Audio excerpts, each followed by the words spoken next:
Welcome to the Roost Podcast, brought to you by Buckeye Bowhunter. And now, your host, Josh Grund. What is going on, guys? It is Josh here with Buckeye Bowhunter. Thank you for tuning in to the Roost Podcast. Got a really interesting podcast for you guys today. One that's, near and dear to my heart. We're going to talk about the buck that I harvested back in early October and everything that kind of led up to that. Kind of tell the story about it. So the next few episodes are just going to be, me, John, and Bryce kind of catching you guys up with how our season's going.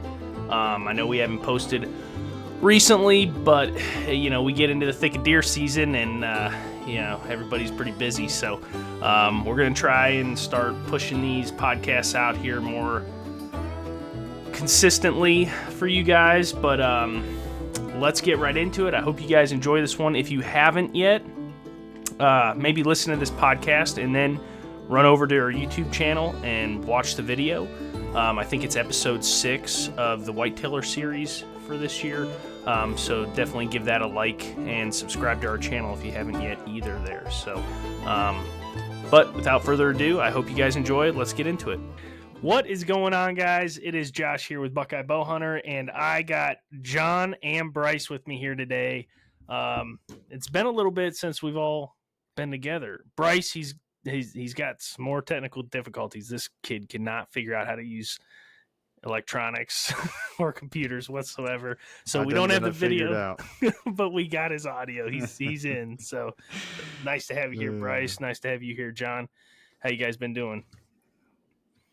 Doing well, man. Doing well. Season is upon us, and excitement, fun. Oh, man. Couldn't be better.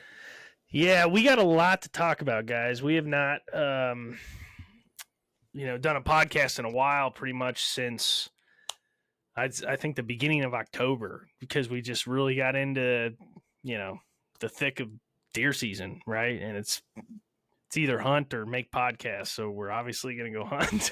So we have content to make podcasts. But we got a lot to talk about. So these next few episodes, I think what we're going to do is kind of talk about each one of our experiences, I guess, so far, and talk about, our rutcation that's over and done with, and, any deer that we've got on the ground or deer that are still walking maybe. So yeah. I think you need to start here, Josh. I think you're the lucky first. Yeah, top of the throne in the group. Yeah, well, I guess I was the one to draw first blood, right? Yep. Yeah, I killed a pretty nice buck. I don't even remember what he was, Bryce. What was he, an 11 or a 10? Giant. I don't know. He was a big deer. He was heavy, not fun to pull out. Yeah, it was. Yeah, I know, right? October 10th. One of the earliest bucks I've killed. I think I killed a buck a few years back on the 5th or the 6th. So this is one of the earlier bucks I've killed, and I kind of give credit to this buck to this from this podcast, and what we kind of talked about all summer was, like, what was the goal? Don't hunt unless you're sure. Hunt the sign, right? And that's kind of the, how I got this buck killed, I guess. But I think, what was it? That weekend, so I ended up killing my buck on a Monday, I think. But that Saturday, we had a really big cold front come through. That was the very first cold front of the year, if you guys remember that one. I don't remember the exact temps, but it went from 70s to the 40s or high 40s or something like that, which was a big drop. And I absolutely love, and I always talk about hunting that first cold front in October. I've had a lot of success, with at least sightings, and killed a few deer, like I said, during those first cold fronts on October. But I think I hunted, so I'll kind of go back to Saturday, the first day that I got in there. And that was on the Frank farm up at the very north end, there's a big bean field. And this bean field butts up to some like swampy, grassy, phragmite cattail habitat. And then there's a lot of thick wooded bedding and stuff on the other side of that. And the very first time, well, hold on, let me think now. So that Saturday would have been the 7th or the 8th. I got in there. Yeah, I got in there by myself. That's right. So I went in there to hunt by myself, stand on my back, went up to that north field.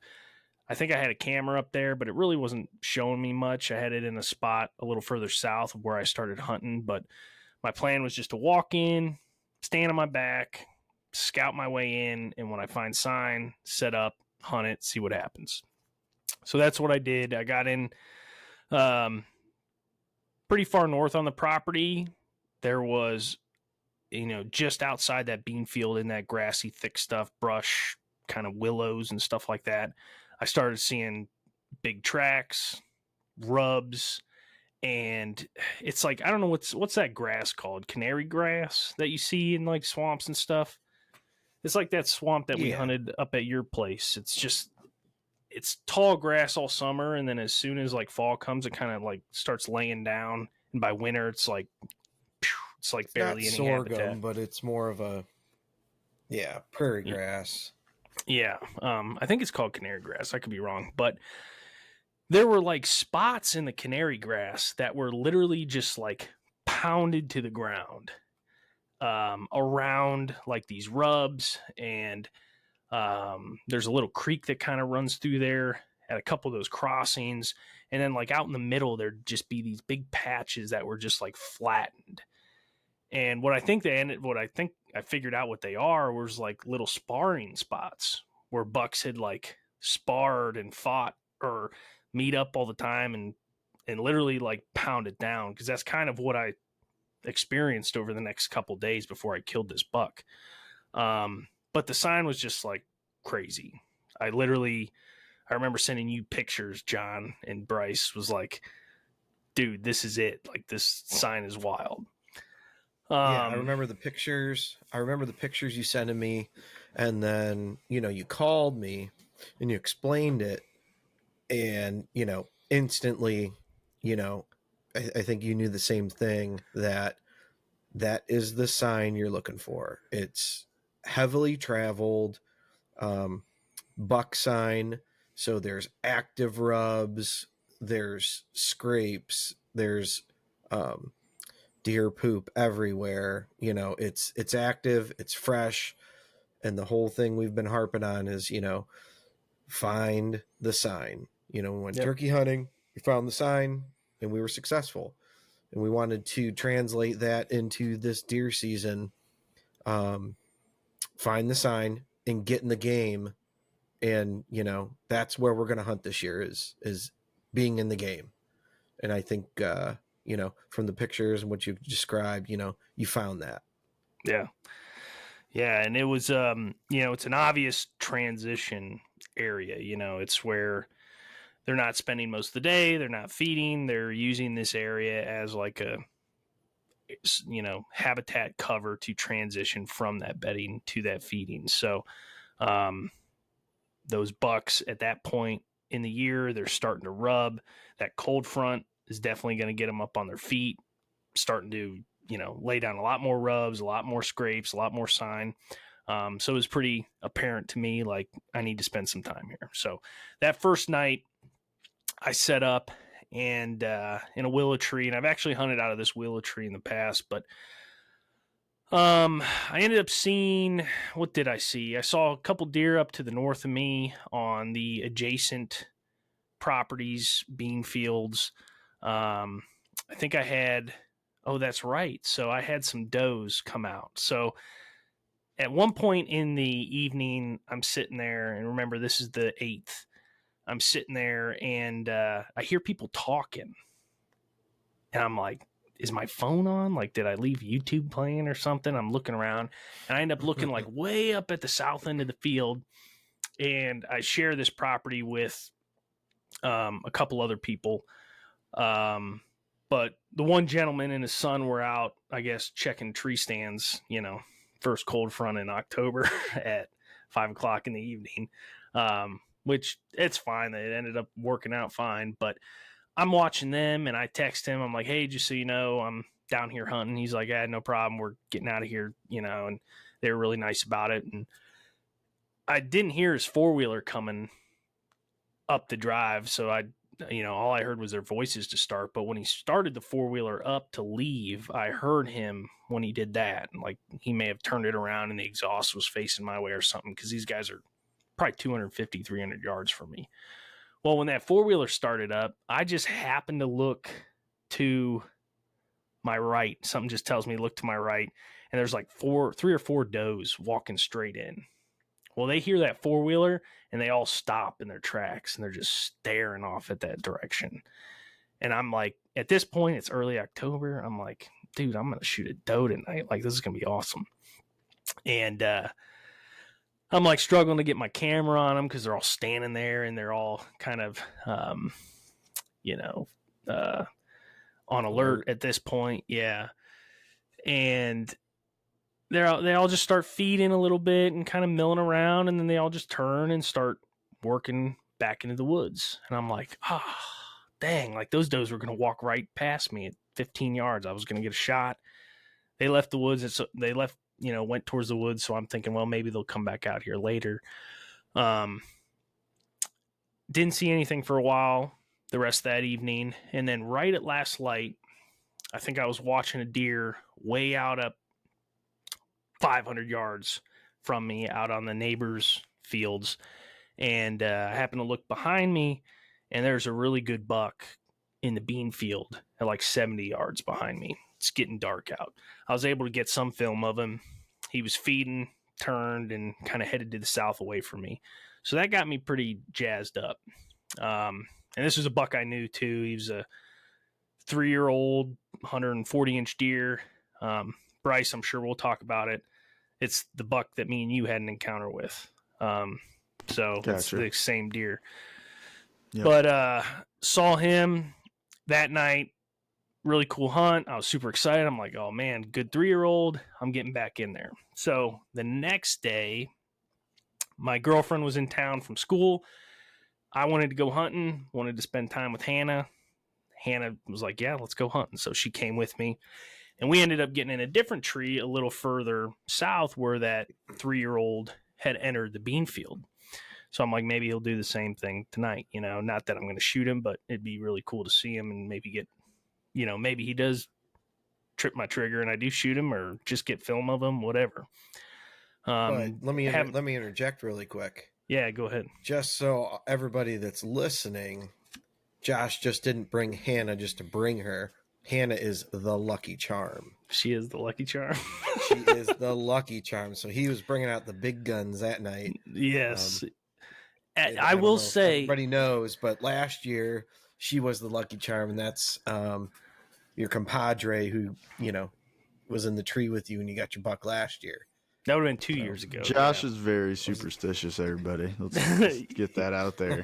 Yeah, seriously. But Very. every time I take her, man, something crazy happens. And like this story is no different. Wait till I tell you this. But 2 years ago, I was having one of the worst rutcations ever. Took her out on like a 70-degree afternoon and killed one of these bucks up here behind me. And then last year, I almost killed a giant 10-pointer with her in the tree with me. Had a really awesome hunt, crazy encounter. And then this year, so I'm like, yeah, exactly, bringing my lucky charm out here. And we get set up, and it was a mess, I remember. We were like, because getting 2 people in a tree is always goofy. I got all these spots that I've hunted on these farms for years, and it's always just been me, right? And as soon as I bring another person, it's like, well, that tree don't work. So it was kind of a shit show figuring out where we were going to sit. And we ended up sitting in this one maple tree, like I said, a little bit further south where I saw that good 3-year-old walk out into the bean field. So we're sitting there, we get set up. It's probably 4 o'clock, 5 o'clock, something like that. And we weren't set up 10 minutes and that 3-year-old pops out. And, we just see him running across the like transition area. And he goes up behind some willows, and then another small buck comes out, and he comes back out, and we watched him spar with this little forkhorn for probably 25 minutes. It was pretty cool. And there were some does up in the north field a little further from us, and at one point that 3-year-old turned and he started walking to the south straight towards us, and there's a really good deer trail that we're set up on, and I'm thinking this buck's going to walk right in here and come right past me. And we got all this on film too. And I'm sitting there, like, me and Hannah are both talking. She's like, "You're not going to shoot that deer, are you?" And I'm like, "I don't know. I might. We'll see, And I really hadn't made up my mind yet at that point. Luckily, I didn't have to, because so we were watching him, and there's these big willow trees, like just off to the north, like west of us. And he's kind of working to the south towards us, but at an angle into those willow trees. And I'm filming him, and I see him, and he's walking. He's 100 yards, 80 yards from us, 70 yards from us. And then he stops, and he's like staring off into the woods, like towards the woods away from the bean field. And I see his ears go back, and he puffs up. And remember, he had been sparring with this little forkhorn all night, and he never looked like this. He just knew, I think he knew, like, I'd kick your ass if I had to. I'm not worried about it. But he put his ears back, puffed up, stiff-legged, tongue started, like, flicking all over his, nose, and he just, like, sidestepped into those willows, and I never saw him again after that. And immediately my thought was, oh, there's another big buck over there, right? And while we're talking, another deer ends up out in the bean field to our right. And that's kind of the way our wind's blowing. Smells us. He really didn't snort, but he kind of takes off running towards where those bucks were, or where we think there were 2 bucks. And, within seconds after that, we just hear a whole herd of deer kind of running off into the woods. So we kind of got busted. But I don't think those bigger bucks really knew what happened. They just were running because that younger buck was running. We still had a good win for them, or what I think was 2 bucks. So we ended up climbing down, getting out of there that evening, and that would have been a Sunday. So the next day, we had another west wind, and I was hunting a west wind up there the whole time, which is blowing from the woods straight to the bean field. And this day, so that Monday, it would have been more of a southerly southwest wind. And I just thought, the sign is so good up there. There's so many rubs. There's so much scrapes, tracks, big tracks that all just can't be from that 3-year-old. And, with the body language I saw that 3-year-old giving off the last moment I saw him, I was like, I got trail camera pictures of other big bucks in here. There's got to be another buck in here, right? So I decided to go back in there. And this time, well, Hannah would be really mad if I didn't tell this story. There was a tree all the way to the north that she kept saying we should sit in. All right. And when we ended up sitting in a tree to the south, and when we first saw that big 3-year-old come in, he walked right past that tree she wanted to sit in. So that was like, the whole night was like, we should have sat there. You would have killed him. I'm like, whatever, blah, blah, blah. Well, the next night I get in there and we got a southerly wind, so that northern tree kind of made more sense. And I'm like, well, maybe I will sit in that tree. So I ended up sitting in the tree that she kind of suggested. And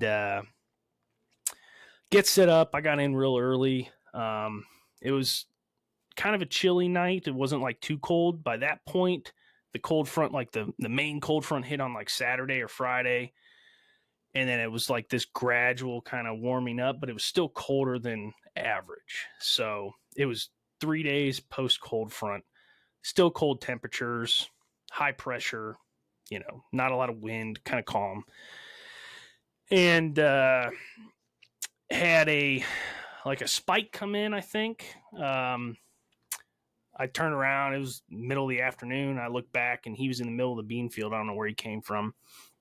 Come down into the transition area, worked a rub for a little bit, which was really cool, and then kind of walked off to the north past my stand and kept going.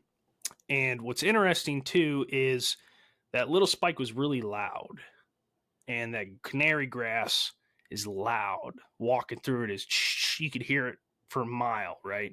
And there's not a lot of wind going on, so he was just making a bunch of racket, which this will kind of come into play later after I kind of finish the story. But at one point during the night, that little spike had worked off, and it may have been 30, 40 minutes later. I turn around, and I'm kind of looking back towards the big deer trail where I saw those does 2 nights before coming out. And I just see rack. And this is not the 3-year-old. This is a big deer. I'm like, oh shit, that's a shooter. And at the moment, I didn't really know what deer it was. And I'm like, I'm in a tree. There's a lot of cover in the tree. I'm not sure exactly what species it is. It's a goofy looking tree. It's not a willow, not a maple. I couldn't tell you, honestly. But there was a ton of leaves still attached. Obviously, this is early October. But it's the only tree. There's no other trees around it. So, like, even though you feel like there's cover, you still can't really move because he's going to catch you. You know what I mean? And he literally just stood there, just staring, dude. Staring at the bean field, staring back and forth, just looking around. He'd take a couple steps, munch on something, stop, look around, listen, his ears going back and forth. Like just the methodical, just slow, like not in a hurry thing. It just is so much different than like any other deer you see moving around through the woods. It's really cool to watch. But anyways, he ends up, and it seemed like it took forever. It was probably only 10 minutes, but it seemed like 2 hours. And he ends up working kind of through this transition area, hits, comes by some rubs, and he only smells them. But then he hits a scrape, and then he pops out into the bean field after a while, and he starts eating. And at this point, I'm filming him, and I'm about 70 yards from him, right? And it's, I don't know, I want to say 35, 40 minutes till dark. And he's feeding. And I remember at one point I was like talking to the camera, and I was really worried because he was kind of angled away, and it looked like he was like there's a path that these deer usually take when they enter this bean field. There's another big trail on the other side of that bean field. And 9 out of 10 times when these deer come out this one spot where that buck popped out, they like work their way across the bean field towards that other corner, and that's the opposite way I want them to go. So I was worried about that the whole time. I'm like, dude, this giant deer is just going to walk right out of my life tonight. And I ended up watching him feed in the bean field for about 15 minutes, and I decided, you know what? I'm going to grunt. I'm in this goofy tree, but at that point, all that canary grass was pretty tall, right? He's down low in the bean field, in like a low part of the bean field, so he really can't see into that canary grass very well. And then there's willows maybe 25, 30 yards behind me from where he's standing that, a deer could easily be hiding in. So there's enough cover around me where I feel comfortable grunting at him. If we ever get into, any of my rutcation, I can tell you all kinds of stories about grunting at deer in bad locations and how it just doesn't work out for you. But this situation was really good. So I was like, you know what? I'm just going to grunt. Remember, he's 70 yards from me. And John, that's why I love that grunt tube I gave you. It's like it's not a loud tube. It's not a tube you're going to turn a cruising buck around, from 200 yards away. He's not going to hear it. Like, it's just a really good sounding grunt that's soft, realistic, really realistic. And I just gave him one as quiet as I could, just burp. And I could tell he didn't hear me, so I just made it a little louder, burp. And he stopped and he looks up. And you could tell he's like, what made that noise or whatever.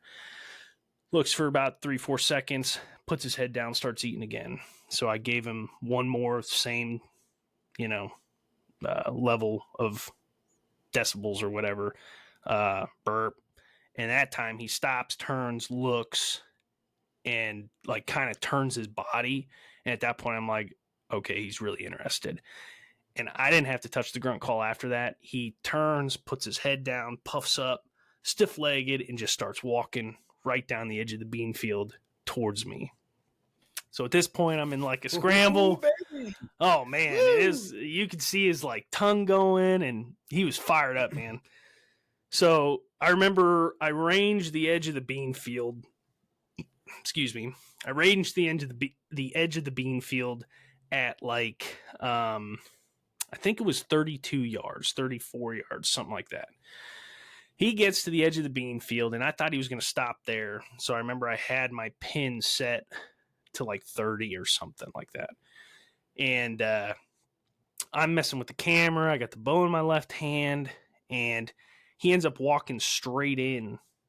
He cuts into like the grassy stuff and gets to, I want to say like 24, 25, 26 yards, something like that. And I remember thinking like, okay, my pin's set at 30. I have to remember that. And he stops and he's straight on. I got the camera running. I'm knocked. And all I need him to do is either keep coming so that I can draw and shoot straight down on him, or turn and I'll draw as he's turning. Well, he decides to turn. Like he stands there for like 2 minutes probably, just looking. He doesn't see anything, no deer. So he's like, I must have just been hearing something, I guess. So he turns, and when he makes that turn, he's got his head down. I draw real quick and go, man, all in like the same motion. And I remember, and see this, I'm the first one to tell you I fall apart in this moment, like just fall apart with, adrenaline and buck fever, whatever you want to call it. But for some reason, I did not get that nervous during this shot. And I remember the whole thing, and I remember talking myself through it and following that whole progression. And I remember thinking to myself, make sure you aim low because you got a 30-yard pin and he's closer than that. I remember putting it on the top of his heart and squeezing and releasing and all of that stuff. And when I did that, I hear thump. Arrow went right through him.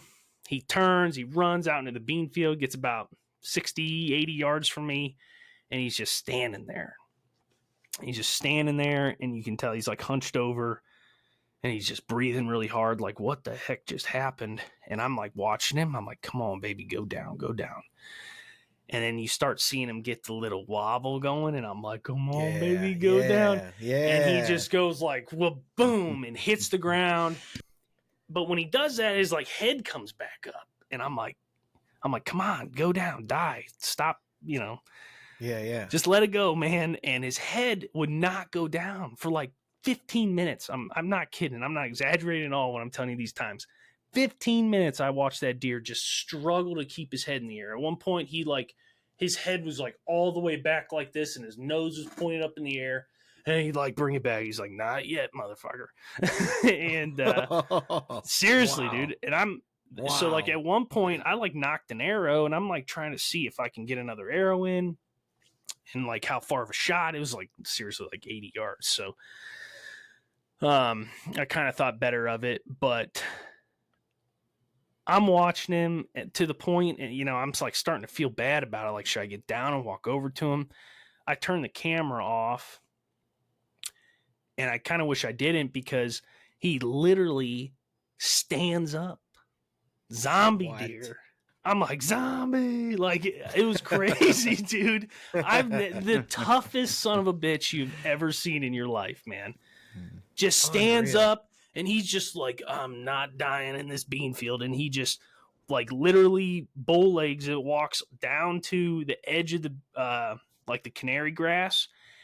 And then when I see him get to the canary grass, he drops again. Kind of like, doesn't like drop, but he like beds down hard, you know, like he kind of had control.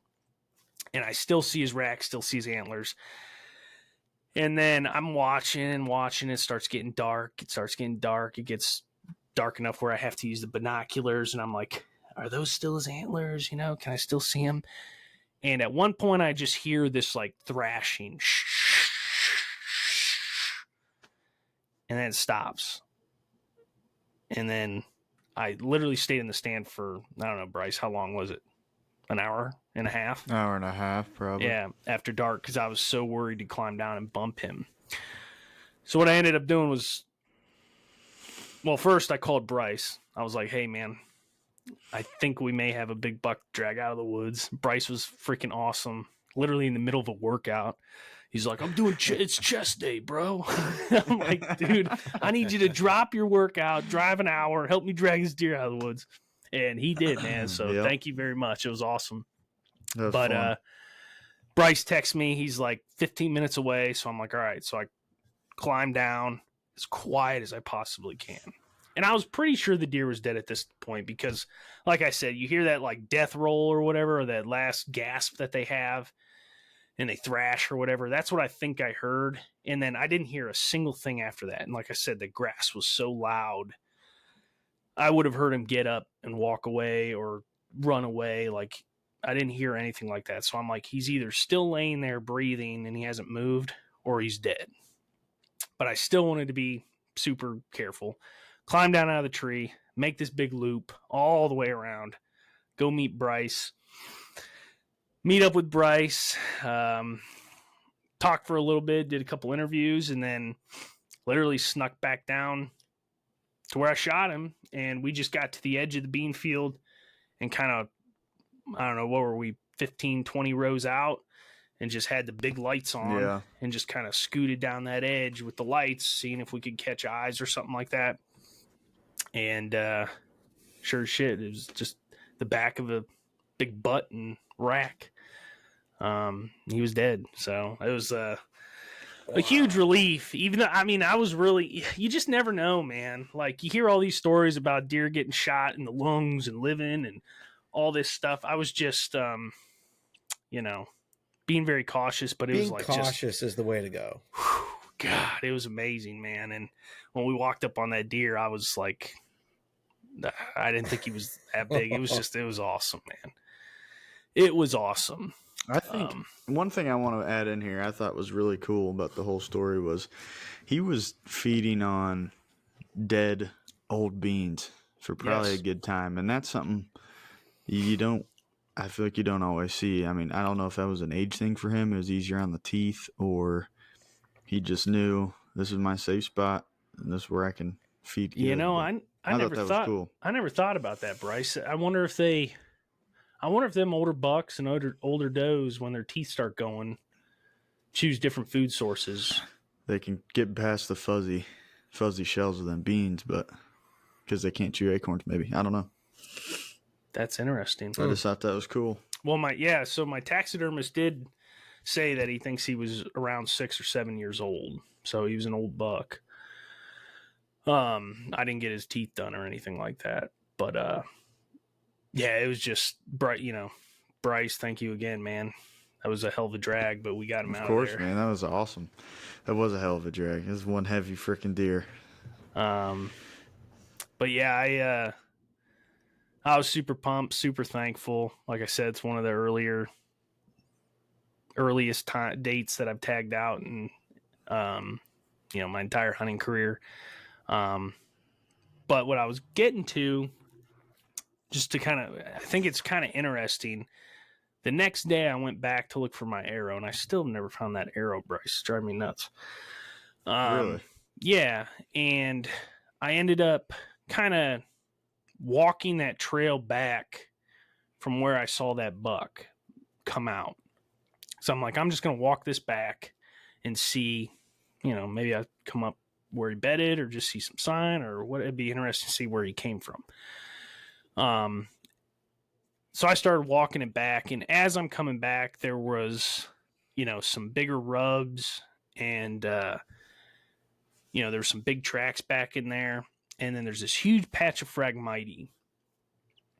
And on the back side, when you come around, there's this giant bed, like right on the edge of the Phragmite, like a big freaking bed. And this is probably 100 yards, 90 yards from where I was hunting at. And that Phragmite was acting as like he wouldn't have been able to see me. And like it honestly doesn't make too much sense for like why he would have been bedded there on that wind, except for the fact that he's just super unpressured. And I really haven't hunted up there except for those first 2 days. And maybe he doesn't spend a lot of time on that farm too, because I've had cameras running. This is another point I was going to make. Had cameras running on that farm all year, and I only got one set of 3 pictures of that deer. So, is he just getting by on my cameras? Just move in? Or is he just, not spend a ton of time on that farm, or did he just move in? But I think that's the bed that he was bedded in. And I think the reason he got up so early and moved out to that bean field, like I said, it was the cold front, but it wasn't like the cold front. And he was up an hour before dark, an hour and a half before dark, headed to that bean field. I think he heard that little spike rubbing and walking through there, and he was like, what's going on out there? He's curious. Yeah, because it was literally 10 minutes after that spike walked by, he popped out.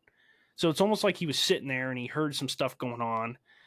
And at one point he's like, I can't take it. I got to go see what's going on. I don't know. That's just that's the thought, or what plays out in my head, what I think happened.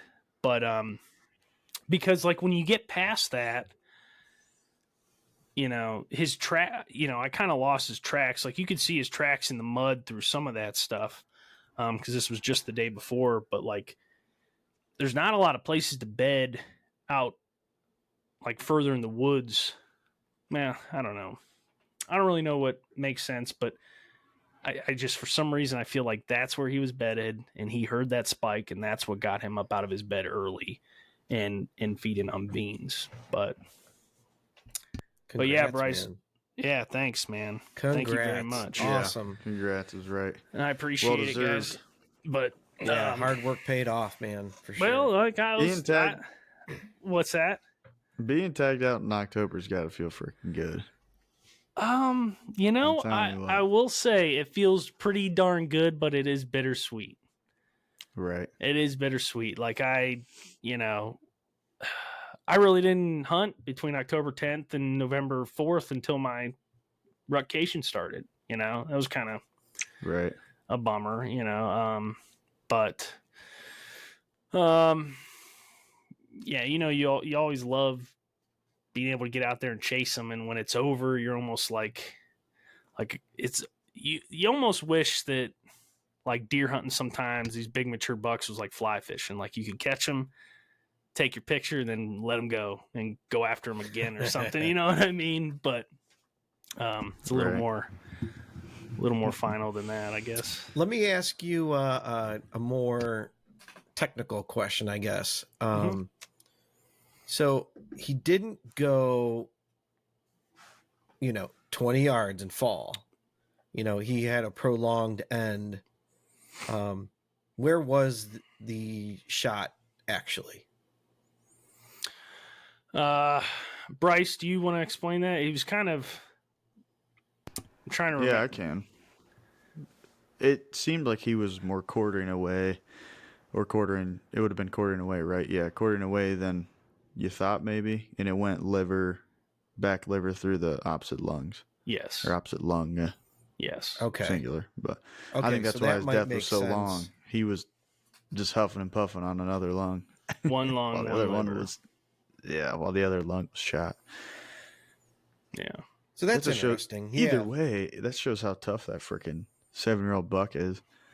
For him to sit there that long and hold on with one lung. I mean, tough son of a bitch, man. No other deer's doing that. And to get back up. To get back up. Really. It's crazy. Yeah, man. Yeah, because last year I shot a bigger doe and she quartered 2, and I got the front lung and liver on the way out, and she took 2 bounds and laid there, and it took her 20 minutes. So, I mean, she never got back up. There's no way she was getting back up. But yeah, what broadheads were you shooting too? I think that makes a bit, like, I don't want to talk bad about any broadheads because they all work, but I think it makes a big difference with. It was the day shots. 6 Evo. Was it? Yeah. I think if you put a Grim Reaper, a whitetail special through her, she's probably going to bleed out and die a lot quicker than one of them little fixed blades. But I've noticed weird things with lung shots, though. Even I had a buddy last year in gun season. He double lunged a buck and no blood. Thing ran like 50 yards. He was about to give up looking for it. Yeah, and he just found it on the other finger. Like, the lungs That's are weird, why I was man. asking. They can really be misleading.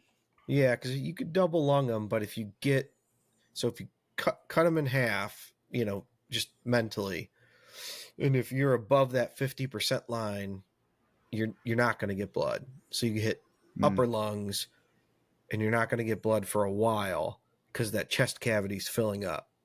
But if you have a sharper angle, like if he's at 10 yards and you get both lungs, you're going to have a ton of blood because that exit hole is on the bottom half. It's like taking out chest. The cap of an oil pan, just going to. That kind of makes sense, John, because that doe I shot this year, I hit the top of her lungs.